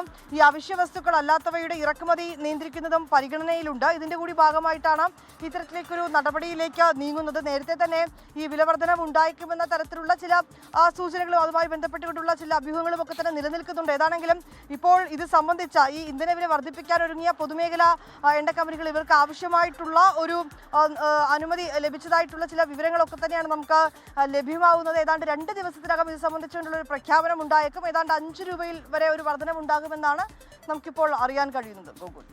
ശരി വിനീത്, ഏതായാലും വെടിനിർത്തൽ കഴിഞ്ഞാലും നമുക്ക് കെടുതികൾ ബാക്കിയാണ്. അല്ലെങ്കിൽ ഇറാൻ സംഘർഷത്തിന്റെ പിൻപറ്റിയുള്ള വലിയ ആഘാതങ്ങൾ നമ്മൾ നേരിട്ടുകൊണ്ടിരിക്കുകയാണ്. ആദ്യം സിലിണ്ടറുകളുടെയും പാചകവാതകത്തിൻ്റെയും ലഭ്യത കുറവായിരുന്നെങ്കിൽ അതിനുശേഷം ഇപ്പോൾ വിലവർധന വന്നിരിക്കുന്നു. വാണിജ്യ സിലിണ്ടറിന്റെ വില കുത്തനെ കൂടിയതിന് പിന്നാലെ ഹോട്ടൽ ഭക്ഷണങ്ങളുടെയും വില കൂട്ടി. ചായക്ക് 4 രൂപ വരെയും ഊണിന് 30 രൂപ വരെയുമാണ് കൂട്ടിയത്. 12 രൂപയായിരുന്ന ചായക്ക് ഇനി 16 രൂപ നൽകണം. കാറ്ററിംഗ്, ഹോസ്റ്റൽ മേഖലകളെല്ലാം പ്രതിസന്ധിയിലാണ്. ഇതോടെ സാധാരണക്കാരുടെ ബജറ്റ് താളം തെറ്റുകയാണ്. വിവരങ്ങൾ പങ്കുവയ്ക്കാൻ കൊച്ചിയിൽ നിന്ന് ലാൽ കൃഷ്ണയാണ് കൂടി ചേരുന്നത്. ലാൽ, നമുക്കറിയാം, കഴിഞ്ഞ ദിവസങ്ങളിൽ നമ്മൾ കണ്ടതാണ് ഹോട്ടൽ ഉടമകളുടെ നേതൃത്വത്തിൽ വലിയൊരു ഹർത്താൽ നടത്തുന്നു. അതിന് പിന്നാലെ അപ്പോൾ തന്നെ അവർ പറഞ്ഞൊരു കാര്യമാണ്, ഇത്തരത്തിൽ സിലിണ്ടറിന്റെ വില വർദ്ധിക്കുന്ന ഒരു സാഹചര്യങ്ങളും ഭക്ഷണങ്ങളുടെ വില ഉയർത്തേണ്ട സാഹചര്യം ഉണ്ടാകുന്നു എന്നത്. ഇപ്പോഴിതാ ചായക്കൊക്കെ 16 രൂപ നൽകുന്നു എന്ന് പറയുമ്പോൾ സാധാരണക്കാർക്കൊക്കെ വലിയൊരു തിരിച്ചടിയാണത്. പല മേഖലകളിലും ഈ വിലവർധന വലിയ കാര്യമായിട്ട് ബാധിച്ചിട്ടുണ്ട്. പ്രശ്നം ഗുരുതരമാകുന്ന ഒരു സാഹചര്യം കേരളത്തിലുടനീളമുണ്ട് എന്നുള്ളതാണ് വസ്തുത. അത് കേരളത്തെ മാത്രം ബാധിക്കുന്ന ഒരു വിഷയമല്ല. എന്നാൽ പോലും പ്രധാനമായിട്ടും കൊച്ചി നഗരം അടക്കമുള്ള മേഖലകളിൽ ബാധിക്കുന്നത് ഇവിടെ പലരും പലയിടങ്ങളിൽ നിന്നായിട്ട് വന്ന് താമസിക്കുന്നവരാണ്. ഹോസ്റ്റലുകളാണെങ്കിൽ പോലും പലയിടങ്ങളിലും ഹോസ്റ്റലിൽ നിന്ന് ഫുഡ് അടക്കം മേടിച്ച് കഴിക്കുന്ന അവസ്ഥയിലേക്കാണ് പലരും പോകുന്നത്. കാരണം ഹോട്ടലുകളെ പൂർണ്ണമായിട്ടും ഡിപ്പെൻഡ് ചെയ്യാൻ കഴിയുന്നൊരു സ്ഥിതി എല്ലായിടത്തും ഇല്ല. പക്ഷേ ഈ ഹോസ്റ്റലുകളുടെ പ്രശ്നം എന്ന് പറയുന്നത് വാണിജ്യ സിലിണ്ടറിന് വില കൂട്ടുന്നതോടുകൂടി ഹോസ്റ്റലുകളും സ്വാഭാവികമായിട്ടും അവരുടെ നിരക്കും ഉയർത്താൻ നിർബന്ധിതരാവുകയാണ്. ഏകദേശം 10 മുതൽ 25% വരെ അതിൻ്റെ അകത്ത് വർധനവ് വേണ്ടി വരും എന്നുള്ളതാണ് പലരും പറയുന്നത്. ഹോട്ടലുകളിലും വലിയ വ്യത്യാസമൊന്നുമില്ല. കാരണം നേരത്തെ ഏകദേശം ഒരു 60 രൂപയ്ക്ക് ഒരു ഊണ് കിട്ടിയിരുന്നെങ്കിൽ, അത് വേറെ സൈഡ് ഡിഷുകളൊന്നും ഇല്ലാതെ ഒരു 60 രൂപയ്ക്ക് ഒരു ഊണ് കിട്ടിയിരുന്നെങ്കിൽ അത് ഇനി 80 രൂപയ്ക്ക് മുകളിലേക്ക് ആക്കാത്തൊരവസ്ഥ പ്രായോഗികമല്ല എന്നുള്ളതാണ് ഹോട്ടലുകൾ അടക്കം പറയുന്നത്. അതൊരു ചെറുകിട ഹോട്ടലിൻ്റെ കാര്യമാണ് ഞാനിപ്പോൾ പറയുന്നത്. വലിയ ഹോട്ടലിലേക്ക് പോകുമ്പോൾ അതിനേക്കാൾ വലിയ രൂപത്തിലേക്ക് ഇത് മാറും. അത് ഒരു ചായയിലേക്ക് തന്നെ എടുക്കുകയാണെങ്കിൽ പോലും നേരത്തെ 12 രൂപയ്ക്കാണ് ഒരു ചായ കിട്ടിയിരുന്നെങ്കിൽ അത് 15 രൂപയ്ക്ക് മുകളിലേക്ക് 16-17 രൂപ വരെ എത്തിയ കടകൾ പോലും ഉണ്ട്. എയർപോർട്ടിന് സമീപത്തുള്ള സ്ഥലങ്ങളിലെല്ലാം 15 രൂപയ്ക്ക് മുകളിലാണ് ഇപ്പോൾ തന്നെ ചായക്കുള്ള വില വരുന്നത്. അത് വില കൂടുന്നത് ഇനിയും കൂടിക്കൊണ്ടിരിക്കുന്ന ഒരു അവസ്ഥയിലേക്ക് വരികയാണ്. ഒന്നാമത് ഗ്യാസ് കിട്ടാനില്ല, രണ്ടാമത് ഇതിൻ്റെ വില വർധനവ് വലിയ കാര്യമായി തന്നെ ബാധിച്ചിട്ടുണ്ട് എല്ലാവരെയും. അതുകൊണ്ട് തന്നെ പിടിച്ചു നിൽക്കാൻ കഴിയാത്ത അവസ്ഥയിലേക്ക് ഈ മേഖല പോകുന്നുണ്ട്. വിലവർധനമല്ലാതെ മറ്റൊരു ഓപ്ഷൻ ഇല്ല എന്നുള്ളതാണ് പലരും പറയുന്നത്. പകരം നേരത്തെ ഗ്യാസിൻ്റെ ഷോർട്ടേജ് ഉണ്ടായിരുന്ന സമയത്ത് റോക്കറ്റ് അടുപ്പ് പോലത്തുള്ള അടപ്പുകളെല്ലാം വന്നതുകൊണ്ട് ചിലയിടങ്ങളിലെല്ലാം മാറ്റം ഉണ്ടാകില്ല എന്നെല്ലാം ചിലർ ചോദിച്ചു. പക്ഷേ നഗരഹൃദയത്തിൽ എല്ലാവരും ഈ ഗ്യാസിൽ ഡിപ്പെൻഡ് ചെയ്ത് തന്നെയാണ് പോകുന്നത്. ഈ റോക്കറ്റ് അടുപ്പ് പോലത്തെ അടപ്പ് വന്നപ്പോൾ പോലും ആളുകൾക്ക് അതിലേക്ക് പൂർണ്ണമായിട്ട് സ്വിച്ച് ചെയ്യാൻ കഴിയാത്തതിൻ്റെ പ്രശ്നം എന്ന് പറയുന്നത് അതിനുള്ള സൗകര്യങ്ങളില്ല. അത് മറ്റ് കടകളെയും സമീപത്തുള്ള സ്ഥാപനങ്ങളെയും ബാധിക്കുമെന്നൊരു വലിയ പ്രശ്നമുള്ളതുകൊണ്ടാണ്. മാത്രമല്ല ക്യാൻറ്റീനുകൾ അടക്കമുള്ളവ അടച്ചുപൂട്ടേണ്ടതോ അല്ലെങ്കിൽ വില വർദ്ധിപ്പിക്കേണ്ടതോ ആയ സ്ഥിതിയിലേക്ക് പൂർണ്ണമായിട്ടും മാറുന്നുണ്ട്. അത് ഈ മേഖലയെ വലിയ പ്രതിസന്ധിയിലാക്കുന്നുണ്ട്. വിലവർധനമല്ലാതെ ഇനി പിടിച്ചു നിൽക്കാൻ കഴിയില്ല എന്നുള്ളത് തന്നെയാണ് എല്ലാവരും തുറന്ന് സമ്മതിക്കുന്ന ഒരു കാര്യം. ശ്രീ ലാൽകൃഷ്ണയാണ് കൊച്ചിയിൽ നിന്ന് വിവരങ്ങൾ പങ്കുവച്ചത്. ഗോകുൽ, ഇതിനൊരു പ്രധാനപ്പെട്ട കാര്യം എന്ന് പറയുന്നത് വിദ്യാർത്ഥികൾ ഉൾപ്പെടെ നിരവധി ഹോസ്റ്റൽ വിദ്യാർത്ഥികളുണ്ട്. അവരൊക്കെ ഇത് വലിയ രീതിയിൽ ബാധിക്കും. കാരണം പെട്ടെന്നൊരു ചായ കുടിക്കണമെന്ന് പറയുമ്പോൾ അതിന് വലിയൊരു വില വർധന ഉണ്ടാകും. മാത്രമല്ല ഇനി അഡ്മിഷന്റെ സമയമാണ് വരുന്നത്. പുതിയ ഹോസ്റ്റൽ കാലം അല്ലെങ്കിൽ പുതിയൊരു കോളേജ് അഡ്മിഷന്റെ ഒക്കെ സമയം വരുമ്പോൾ വലിയ ചെലവ് വർദ്ധിക്കുമെന്നത് മാത്രമല്ല, നിലവിലെ ഹോസ്റ്റലുകളുടെയൊക്കെ ഒരു സ്ഥിതി എടുത്താൽ അവരൊരു നിശ്ചിത തുക നിശ്ചയിച്ചാണ് ഇവർക്ക് അഡ്മിറ്റ് ചെയ്യുന്നത്. അല്ലെങ്കിൽ ഒരു വർഷത്തേക്ക് ഇത്ര രൂപ എന്നതാണ്. അവിടെ പിടിച്ചേക്കാൻ പറ്റില്ല. കാരണം ഗ്യാസിന്റെ വില കൂടി, ഇപ്പോൾ ഇന്ധന വില കൂടുമ്പോൾ സ്വാഭാവികമായിട്ടും ആ റേറ്റ് ചിലപ്പോൾ കൂട്ടാൻ അല്ലെങ്കിൽ മുൻകൂട്ടി നിശ്ചയിച്ചിരിക്കുന്ന ആ ഫീസ് തുകയൊക്കെ വർദ്ധിപ്പിക്കേണ്ടി വരുന്നത് അവിടെ ഒരു പ്രശ്നത്തിനിടയാക്കും. അതാണ് പല ഹോസ്റ്റൽ ഉടമകളും പറയുന്ന ബുദ്ധിമുട്ട്. അതോടൊപ്പം തന്നെ ഇനി സംസ്ഥാനത്ത് മഴയുടെ വാർത്ത വന്നിട്ടുണ്ട്. സംസ്ഥാനത്ത് ഇന്നും ഒറ്റപ്പെട്ട മഴയ്ക്ക് സാധ്യതയെന്ന് കേന്ദ്ര കാലാവസ്ഥാ വകുപ്പ്. ഇന്നും നാളെയും ഒരു ജില്ലയിലും പ്രത്യേക മഴ മുന്നറിയിപ്പ് നൽകിയിട്ടില്ല. എന്നാൽ വ്യാഴം വെള്ളി ദിവസങ്ങളിൽ വിവിധ ജില്ലകളിൽ മഴ മുന്നറിയിപ്പ് പ്രഖ്യാപിച്ചിട്ടുണ്ട്. വ്യാഴാഴ്ച മലപ്പുറം, കോഴിക്കോട്, കണ്ണൂർ, കാസർഗോഡ് ജില്ലകളിലും വെള്ളിയാഴ്ച മലപ്പുറം, കോഴിക്കോട്, വയനാട് ജില്ലകളിലുമാണ് മുന്നറിയിപ്പ്. അതേസമയം വടക്കൻ ശ്രീലങ്കൻ തീരത്തിന് സമീപം തെക്ക് പടിഞ്ഞാറൻ ബംഗാൾ ഉൾക്കടലിൽ ഈ സീസണിലെ ആദ്യ ന്യൂനമർദ്ദം ഇന്നലെ രൂപപ്പെട്ടു. വരും മണിക്കൂറിൽ ഇത് കൂടുതൽ ശക്തിപ്പെടാനാണ് സാധ്യത. ലക്ഷദ്വീപിന് മുകളിലായി ചക്രവാത ചുഴിയും നിലനിൽക്കുന്നുണ്ട്. ഇതിന്റെ സ്വാധീന ഫലമായി അടുത്ത 5 ദിവസം കൂടി കേരളത്തിൽ വ്യാപക മഴ തുടരുമെന്നാണ് മുന്നറിയിപ്പ്. ഇടിമിന്നലിനും മണിക്കൂറിൽ 50 കിലോമീറ്റർ വരെ വേഗത്തിൽ ശക്തമായ കാറ്റിന് സാധ്യതയുണ്ടെന്ന് കാലാവസ്ഥാ വകുപ്പ് അറിയിച്ചു. ഏപ്രിൽ മാസത്തെ സ്റ്റൈപ്പൻഡ് വിതരണം വൈകുന്നതിൽ പ്രതിഷേധിച്ച് തിരുവനന്തപുരം മെഡിക്കൽ കോളേജിലെ PG ഡോക്ടേഴ്സ് ഇന്നു മുതൽ അനിശ്ചിതകാല സമരത്തിലേക്ക്. OP, വാർഡ് ഡ്യൂട്ടി, അക്കാഡമിക്സ് ഉൾപ്പെടെയുള്ള സേവനങ്ങൾ ബഹിഷ്കരിക്കുമെന്ന് KMPGA അറിയിച്ചു. അതേസമയം അടിയന്തര സേവനങ്ങളെ സമരത്തിൽ നിന്ന് ഒഴിവാക്കിയിട്ടുണ്ട്. ഇന്നലെ പ്രതിഷേധത്തിന് പിന്നാലെ നടത്തിയ ചർച്ചയിൽ എല്ലാ മാസവും 5-ന് മുൻപ് സ്റ്റൈപ്പൻഡ് വിതരണം നടത്തുമെന്ന് പ്രിൻസിപ്പൽ രേഖാമൂലം ഉറപ്പു നൽകിയതായി സംഘടന അറിയിച്ചു. എന്നാൽ ഈ മാസത്തെ സ്റ്റൈപ്പൻഡ് ഇതുവരെയും വിതരണം ചെയ്തിട്ടില്ല. ഇതോടെയാണ് പ്രതിഷേധം ശക്തമാക്കാൻ PG ഡോക്ടേഴ്സിന്റെ സംഘടന തീരുമാനിച്ചത്. കാസർഗോഡ് ചെറുവത്തൂർ മട്ടലായിൽ ദേശീയപാതയിൽ വിള്ളൽ കണ്ടെത്തിയ സംഭവത്തിൽ അന്വേഷണത്തിന് ഉത്തരവിട്ട് ജില്ലാ കളക്ടർ.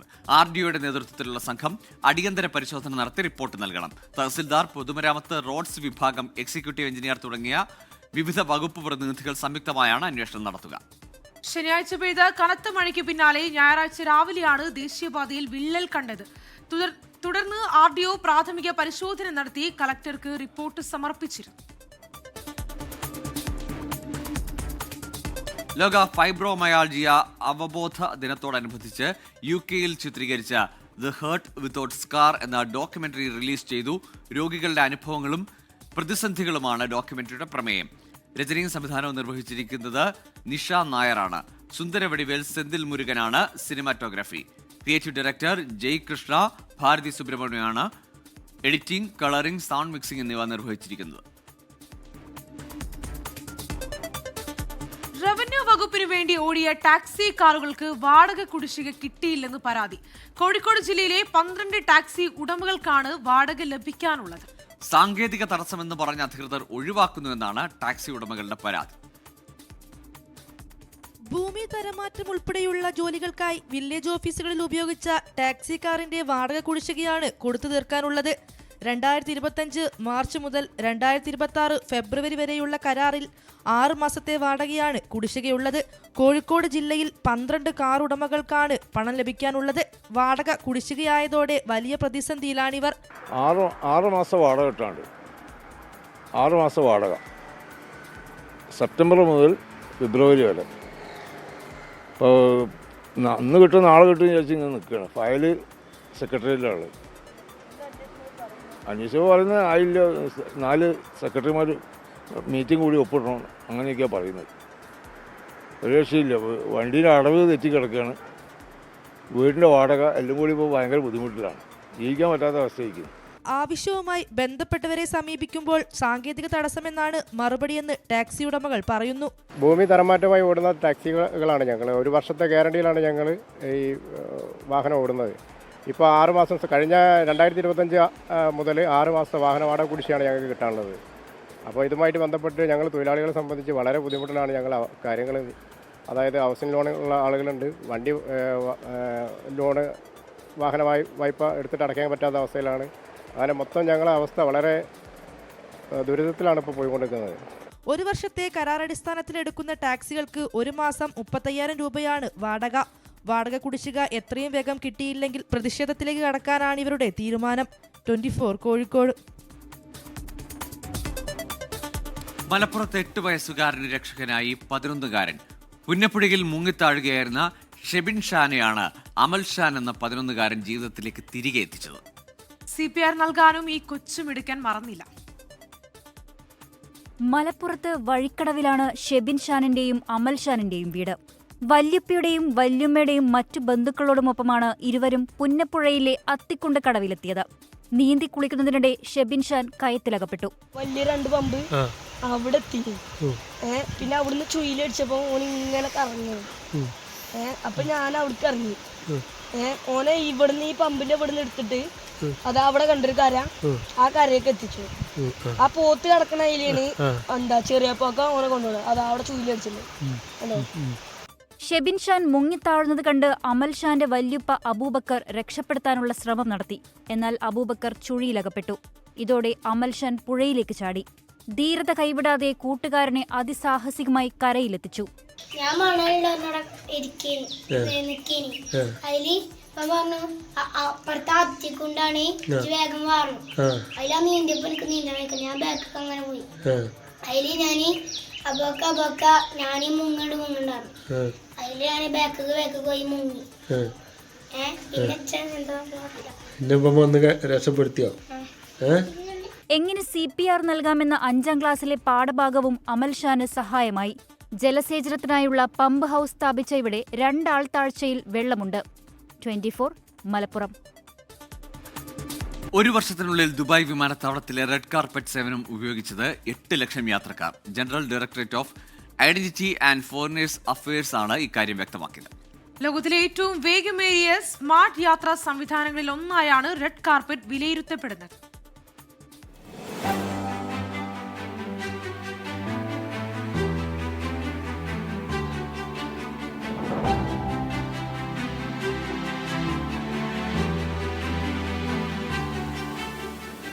ആർട്ടിഫിഷ്യൽ ഇന്റലിജൻസും ബയോമെട്രിക് സാങ്കേതിക വിദ്യയും സംയോജിപ്പിച്ച റെഡ് കാർപ്പറ്റ് സംവിധാനം പാസ്പോർട്ടോ മറ്റ് യാത്രാരേഖകളോ കാണിക്കാതെ തന്നെ യാത്രക്കാർക്ക് ഏതാനും സെക്കൻഡുകൾക്കുള്ളിൽ അറൈവൽ ഡിപ്പാർച്ചർ നടപടികൾ പൂർത്തിയാക്കാൻ സഹായിക്കുന്നതാണ്.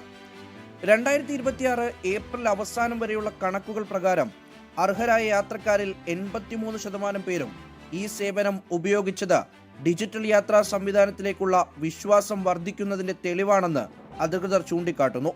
യാത്രാ നടപടികൾ പൂർത്തിയാക്കാൻ മുൻപ് 12.5 സെക്കൻഡ് എടുത്തിരുന്നുവെങ്കിൽ റെഡ് കാർപ്പറ്റ് സംവിധാനത്തിലൂടെ അത് വെറും 3.4 സെക്കൻഡായി ചുരുങ്ങി. അതായത് 60% സമയലാഭമാണ് കൈവരിച്ചത്. ഒരു സമയം ഒരാൾ എന്ന രീതിയിൽ നിന്ന് 10 യാത്രക്കാരെ ഒരുമിച്ച് പ്രോസസ് ചെയ്യാൻ കഴിയുന്ന സംവിധാനമായും പദ്ധതി വികസിച്ചുവെന്ന് ജനറൽ ഡയറക്ടറേറ്റ് വ്യക്തമാക്കി. മുൻപ് ആവശ്യമായിരുന്ന 2 യാത്രാരേഖകളുടെ ആവശ്യകത പൂർണ്ണമായും ഒഴിവാക്കുകയും എല്ലാ കോണ്ടാക്ട് പോയിന്റുകളും ഇല്ലാതാക്കുകയും ചെയ്തതിലൂടെ പ്രവർത്തന മികവിലും ഡിജിറ്റൽ ഏകീകരണത്തിലും വലിയ മുന്നേറ്റമാണ് കൈവരിച്ചത്. റെഡ് കാർപ്പറ്റ് ഒരു സാങ്കേതിക നവീകരണം മാത്രമല്ലെന്നും ദുബായിയുടെ ആഗോള കാഴ്ചപ്പാടിനെ പ്രതിഫലിപ്പിക്കുന്ന സമഗ്ര യാത്രാനുഭവമാണെന്നും GDRFA ദുബായ് മേധാവി ലഫ്റ്റനന്റ് ജനറൽ മുഹമ്മദ് അഹമ്മദ് അൽ മർരി പറഞ്ഞു. വേഗത മാത്രമല്ല ലക്ഷ്യം, വിശ്വാസവും ആദരവും അതിഥി സൽക്കാരവും ഉൾക്കൊള്ളുന്ന യാത്രാനുഭവം സൃഷ്ടിക്കലാണ് ഈ പദ്ധതിയുടെ പ്രധാന ലക്ഷ്യമെന്നും അദ്ദേഹം കൂട്ടിച്ചേർത്തു. 24 ദുബായ്. ഹജ്ജ് കർമ്മങ്ങൾ ആരംഭിക്കാൻ ദിവസങ്ങൾ മാത്രം ബാക്കി നിൽക്കെ മക്കയിലെയും മദീനയിലെയും പുണ്യസ്ഥലങ്ങൾ സന്ദർശിക്കുന്ന തിരക്കിലാണ് തീർത്ഥാടകർ. ഹജ്ജ് വേളയിലെ കടുത്ത തിരക്കൊഴിവാക്കാൻ കർമ്മങ്ങൾ തുടങ്ങുന്നതിന് മുൻപ് തന്നെ പ്രധാന ചരിത്ര കേന്ദ്രങ്ങൾ കണ്ടു തീർക്കുകയാണ് ലക്ഷ്യം. മലയാളി തീർത്ഥാടകരും കൂട്ടത്തിലുണ്ട്. വിശുദ്ധ ഹജ്ജ് കർമ്മങ്ങൾക്ക് മുന്നോടിയായി പുണ്യഭൂമിയിലെത്തിയ തീർത്ഥാടകർ ഇപ്പോൾ ചരിത്ര കേന്ദ്രങ്ങളും പുണ്യസ്ഥലങ്ങളുമൊക്കെ സന്ദർശിക്കുകയാണ്. ഹജ്ജുമായി ബന്ധപ്പെട്ടതും അല്ലാത്തതുമായ ഒട്ടനവധി പുണ്യസ്ഥലങ്ങളും മസ്ജിദുകളുമാണ് മക്കയിലും പരിസര പ്രദേശങ്ങളിലുമുള്ളത്. വരും ദിവസങ്ങളിൽ തിരക്ക് വർദ്ധിക്കുന്നതിനാലാണ് കർമ്മങ്ങൾ ആരംഭിക്കുന്നതിന് മുമ്പ് തന്നെ ഈ സന്ദർശനം പൂർത്തിയാക്കുന്നതെന്ന് അൽഹിന്ദു ഗ്രൂപ്പിൽ ഹജ്ജിനെത്തിയ തീർത്ഥാടകർ പറഞ്ഞു. നമ്മുടെ ഇത്തവണത്തെ ഓൺഗോയിങ് ജിയോ പൊളിറ്റിക്കൽ ഇഷ്യൂ കാരണം വല്ലാത്ത ടെൻഷനിലാണ് ഞങ്ങൾ ഇവിടെ എത്തിയത്. പക്ഷെ ഞങ്ങൾ ഇവിടെ എത്തിയതിനു ശേഷം നമുക്ക് ഹറമിന്റെ തൊട്ടടുത്തുള്ള ക്ലോക്ക് ടവറിൽ തന്നെയാണ് നമുക്ക് താമസം കിട്ടിയത്. അതിനുശേഷം ഉംറ നിർവഹിച്ചതിന് ശേഷം ഞങ്ങൾ ഇന്ന് ചരിത്ര പ്രസിദ്ധമായിട്ടുള്ള പല മിന, മുസ്ദലിഫ, അതുപോലെയുള്ള സൗർ ഗുഹ, ഹിറാ ഗുഹ, ഇങ്ങനെയുള്ള ഇതിന് ചുറ്റുവട്ടുള്ള ചരിത്രപ്രസിദ്ധമായ സ്ഥലങ്ങൾ സന്ദർശിക്കാനാണ് വന്നിരിക്കുന്നത്. മദീനയിലേക്ക് പോകുന്നതിന് മുന്നേ ആയിട്ട് ഞങ്ങൾ ചരിത്രപ്രസിദ്ധമായ സ്ഥലങ്ങളൊക്കെ സന്ദർശിക്കാനുള്ള അനുഗ്രഹവും കൂടെ ഞങ്ങൾക്ക് ഉണ്ടായിട്ടുണ്ട്. അതുപോലെ സൗദി ഗവൺമെന്റിന്റെ ഭാഗത്തു നിന്നും എല്ലാവിധ സൗകര്യങ്ങളും ഞങ്ങൾക്ക് ചെയ്തു തന്നിട്ടുണ്ട്. അറഫ, മിന, മുസ്ദലിഫ എന്നീ ഹജ്ജ് കേന്ദ്രങ്ങൾക്ക് പുറമെ ചരിത്ര പ്രധാനമായ സൗർ ഗുഹ, ഹിറാ ഗുഹ തുടങ്ങിയ സ്ഥലങ്ങളും സന്ദർശകരുടെ പ്രധാന ലക്ഷ്യസ്ഥാനങ്ങളാണ്. ഹജ്ജിന്റെ ഏറ്റവും പ്രധാന ചടങ്ങായ അറഫ സംഗമത്തിന്റെ സമയത്ത് വിശാലമായ അറഫ മൈതാനത്തോ ജബലുർ റഹ്മ മലയിലോ സമാധാനത്തോടെ സന്ദർശനം നടത്തുക പ്രയാസകരമാണ്. അതുകൊണ്ട് തന്നെ അറഫയിൽ ഇപ്പോൾ തന്നെ പല തീർത്ഥാടകരും സന്ദർശനം നടത്തുന്നു. അറഫ ദിനത്തിന്റെ അന്ന് ഈ ജബലുർ റഹ്മയും ഇതിന്റെ പരിസര പ്രദേശങ്ങളും എവിടെയാണ് എന്ന് നമുക്ക് കാണാൻ കഴിയില്ല. അതുകൊണ്ടാണ് നമ്മളെ ഈ തീർത്ഥാടകർക്ക് ഇങ്ങനെയൊരു സൗകര്യം ചെയ്തു കൊടുക്കുന്നത്. മക്കയ്ക്ക് പുറമെ മദീനയിലെ പുണ്യസ്ഥലങ്ങളും ചരിത്ര കേന്ദ്രങ്ങളും സന്ദർശിച്ചാണ് തീർത്ഥാടകർ മടങ്ങുന്നത്. 5-6 ദിവസങ്ങൾ മാത്രമാണ് ഹജ്ജ് കർമ്മങ്ങൾ നീണ്ടു നിൽക്കുന്നത്. എന്നാൽ ബാക്കിയുള്ള ദിവസങ്ങളിൽ തീർത്ഥാടകർ ഇത്തരം പുണ്യസ്ഥലങ്ങളും ചരിത്ര സ്ഥലങ്ങളും സന്ദർശിക്കുകയാണ് ചെയ്യുക. അറഫയിൽ നിന്നും ജലീൽ കണ്ണമംഗലം, 24. സൗദി അറേബ്യയിൽ ആഭ്യന്തര ഹജ്ജ് തീർത്ഥാടകർക്കായുള്ള ബുക്കിംഗ് ഫീസ് അടയ്ക്കുന്നതിനുള്ള സമയപരിധിയിൽ മന്ത്രാലയം മാറ്റം വരുത്തി. വെള്ളിയാഴ്ച മുതൽ രണ്ടാം ഘട്ട നടപടികൾ ആരംഭിക്കാനിരിക്കെയാണ് പണമടയ്ക്കാനുള്ള സമയം വെട്ടിക്കുറച്ചത്. അതേസമയം ഹജ്ജ് തീർത്ഥാടനത്തിനുള്ള ഒരുക്കങ്ങൾ ഊർജിതമായ പശ്ചാത്തലത്തിൽ മക്കയും ജിദ്ദയും ഉൾപ്പെടെയുള്ള പ്രധാന നഗരങ്ങളിലെ സ്കൂളുകൾക്ക് വ്യാഴാഴ്ച മുതൽ അവധി പ്രഖ്യാപിച്ചു. സൗദിയിലെ സ്വദേശികൾക്കും വിദേശ താമസക്കാർക്കും ആഭ്യന്തര ഹജ്ജ് ബുക്കിംഗ് ഉറപ്പാക്കാനായി അനുവദിച്ചിരുന്ന സമയപരിധിയിലാണ് മന്ത്രാലയം പുതിയ മാറ്റങ്ങൾ പ്രഖ്യാപിച്ചത്. ഈ വെള്ളിയാഴ്ച മുതൽ രണ്ടാം ഘട്ട പേയ്മെന്റ് നടപടികൾ ആരംഭിക്കും.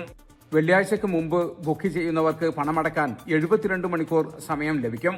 എന്നാൽ വെള്ളിയാഴ്ച മുതൽ ബുക്കിംഗ് നടത്തുന്നവർക്ക് വെറും 6 മണിക്കൂർ മാത്രമായിരിക്കും പണമടക്കാൻ സമയം അനുവദിക്കുക. നുസുക്ക് ആപ്പ് വഴി രജിസ്റ്റർ ചെയ്തവർക്ക് സദ്ദാദ് സംവിധാനത്തിലൂടെ പണമടയ്ക്കാനുള്ള സൗകര്യമുണ്ട്. കൂടുതൽ അപേക്ഷകർക്ക് അവസരം നൽകുന്നതിനും നടപടിക്രമങ്ങൾ വേഗത്തിലാക്കുന്നതിനുമാണ് മന്ത്രാലയത്തിന്റെ ഈ നീക്കം. നിശ്ചിത സമയപരിധി കഴിഞ്ഞാൽ ബുക്കിംഗ് റദ്ദാകും. അതേസമയം ഹജ്ജ് കർമ്മത്തിനായുള്ള തയ്യാറെടുപ്പുകൾ സജീവമായതോടെ മക്ക, മദീന, ജിദ്ദ, തായിഫ് എന്നീ 4 നഗരങ്ങളിലെ സ്കൂളുകൾക്ക് നേരത്തെ അവധി പ്രഖ്യാപിച്ചു.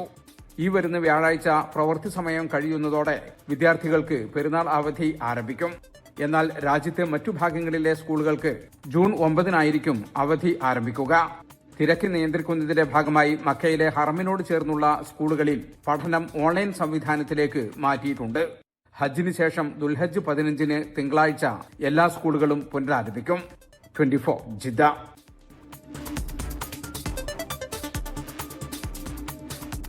നാളെ കൊച്ചിയിൽ കുടിവെള്ള വിതരണം മുടങ്ങും. ആലുവ ജലശുദ്ധീകരണശാലയിൽ വാർഷിക അറ്റകുറ്റപ്പണികൾ നടക്കുന്നതിലാണ് ഇത്. കൊച്ചി കോർപ്പറേഷൻ ആലുവ, കളമശ്ശേരി, ഏലൂർ, തൃക്കാക്കര മുനിസിപ്പാലിറ്റികളിലും എടത്തല, കീഴ്മാട്, ചൂർണിക്കര, ചേരാനല്ലൂർ, മുളവുകാട്, എളങ്കുന്നപ്പുഴ, ഞാറക്കൽ പഞ്ചായത്തുകളിലും ശുദ്ധജല വിതരണം മുടങ്ങും. ലാൽ കൃഷ്ണൻ ചേരുന്നുണ്ട് വിവരങ്ങളുമായി. ലാൽ, നേരത്തെ തന്നെ അറിയിപ്പ് നൽകിയിട്ടുള്ളതാണോ? എന്തൊക്കെയും അതിനുള്ള ഒരു തയ്യാറെടുപ്പുകൾ ഈ തദ്ദേശ ഭരണ സ്ഥാപനങ്ങളുടെ ഭാഗത്തുനിന്ന് ഉണ്ടാകുന്നുണ്ടോ?